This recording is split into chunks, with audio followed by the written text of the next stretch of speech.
I think it's official. Pittsburgh is a retirement home. They're collecting veterans like Infinity Stones. And honestly, 10-7 has never looked so good for the Steelers. Seriously. It's just another season where they're barely going to be good enough to make the playoffs, only to be wiped by a far superior number 2 seed in the AFC in round 1. It's like clockwork, and it happens every single year. So often you can actually bet on it. This year, the only difference is they've got a little bit more flash. Aaron Rodgers, Darius Slay, Jalen Ramsey, Jonnu Smith, all in the building. And now the big trade, right?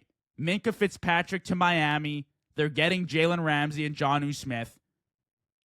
I don't really care for it. I don't care about the trade.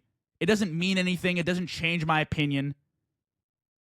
Both Jalen Ramsey and Minkah Fitzpatrick are additions to any secondary that they go to in the NFL.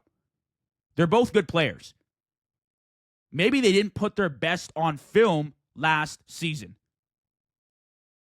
They've both still got juice in the tank, and they can both play football at an elite level. Now, how Jalen Ramsey's going to factor into this Mike Tomlin defense, I don't know. I'm not a defensive guru. I'll let them figure that out. What I do know is the Steelers haven't won a playoff game in 8, 10 years now? And I want them to convince me on the field why my opinion should change on them. Because for the last decade, I've watched and seen nothing but a wild card appearance every single year. And I see that in this system once again. Because they have 4 main problems. There are 4 glaring issues I see with the Steelers this year. Number 1, Mike Tomlin and his defenses in the playoffs. For some reason, Mike Tomlin has this halo around him in Pittsburgh. The fans will blame absolutely everything and everyone except Mike Tomlin. Because he's never had a losing season. And he's a future Hall of Fame coach. Sometimes NFL teams have to make a tough decision. And I will be honest with you. All 31 other NFL teams would have moved off Mike Tomlin if he was their head coach by now. But the Steelers have a long track record of sticking with coaches for an extended period of time. I don't need any more evidence than this singular stat that the last 6 or 8 playoff losses the Steelers have had, their defenses under Mike Tomlin's guidance have given up 30-plus points per game on average in the playoffs.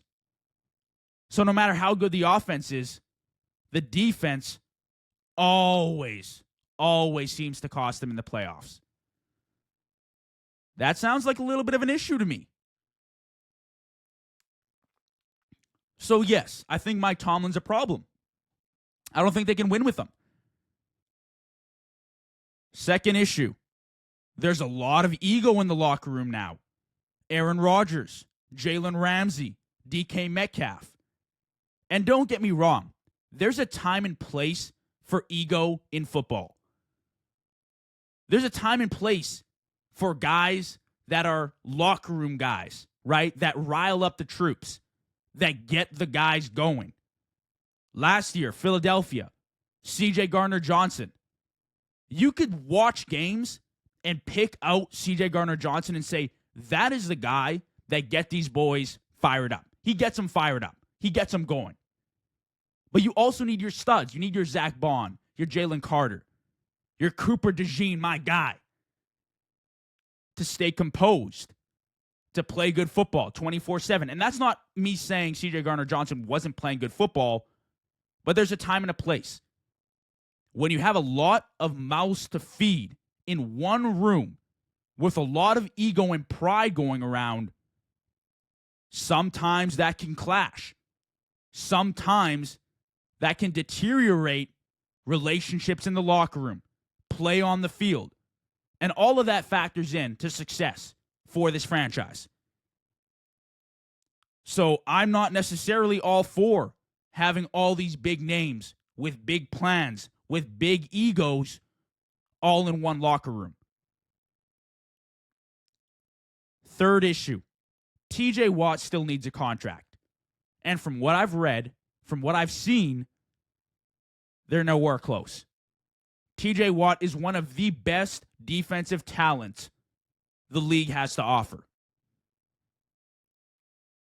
He needs a contract. The guy needs a contract.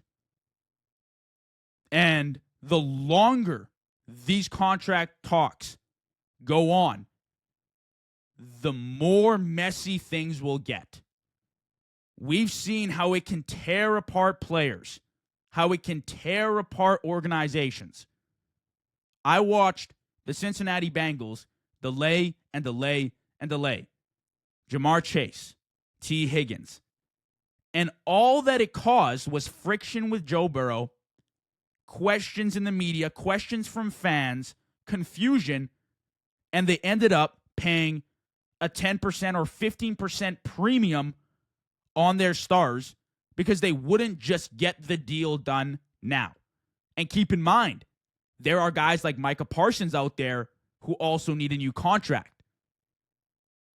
All I'm saying, if the Steelers delay and delay and delay, that contract price is going to climb and climb and climb. And that's not good news for the organization. So TJ still needs a contract. The fourth issue, and this is, I think, just in general for me, the Steelers are lacking weapons, and I don't think Aaron Rodgers is good enough to get the job done anymore. Truthfully.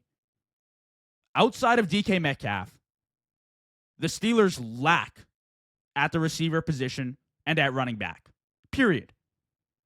Their second option, Calvin Austin maybe, Robert Woods. They don't got a lot for Aaron Rodgers. And running backs, yeah, okay, Jalen Warren. He's solid, but it's nothing special, right? And the O-line last year was not good. Now, I know they were injured. And I know they got guys coming back. And it'll be improved. But I don't know how much trust we can put in Aaron Rodgers, who is 40, 41 years old now, to bring this offense from what it's been to a higher level that can actually compete for an AFC championship, for a Super Bowl. And it's a one-year deal, right? It's get the job done, or we're probably parting ways. We're going in another direction.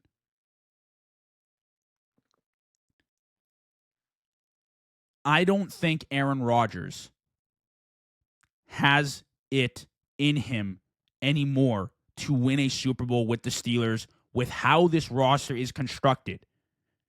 Now, you put Brady when he was 42, 43, 44 on this Steelers team, I would probably say the same thing. Because when you're in your 40s, when you're that age, you need a really good, perfect situation to succeed. You need options all over the field, you need good protection, and you need a good defense. Aaron Rodgers has an unreliable playoff defense in Pittsburgh. Outside of DK Metcalf, he has little to no reliability in options. And the backfield still has question marks, unless Jalen Warren has a 1,500-yard season. And the offensive line, although coming back from injury, suffered a lot last year. So you want a season prediction from me? It's going to be 10-7. It's going to be 9-8. It's going to be a slow start and then a super, super, super high jump to get us all excited, because that's what the Steelers are. They're ebbs and flows. Start slow, jump high, weeks 4, 5, 6, 7, 8, 9. You hit a peak, and then they'll lose 1 game, 2 games, 3 games, 4 games, 5 games, wild card done. And that's the Pittsburgh Steelers. That is the Pittsburgh Steelers, folks. And that's it. Until I see differently, I can't bet on them. I just cannot. And I'll say it and I'll say it again. I think they need to make a tough decision with Mike Tomlin.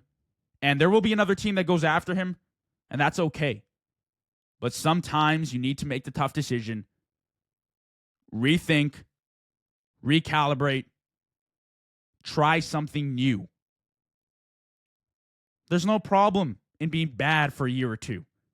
Just to regenerate, get your feet on the ground, and then actually contend. Because there's a difference between making the playoffs and contending for a Super Bowl. And yes, I'm a Bills fan, and maybe this is going to be biased, but the Bills actually have a shot every year at making the Super Bowl.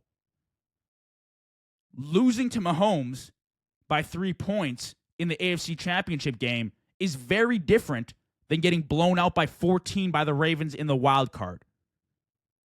Those are two very different realities. You cannot lump them together. You can put them together in the sense that only one team can win the Super Bowl, but we're talking about contenders and pretenders and teams that just make the playoffs because they've been extended to 7 teams or 8 teams, right? That's all I got to say. That is all I got to say. Steelers 10-7 again this year, wild card knockout. You can book it.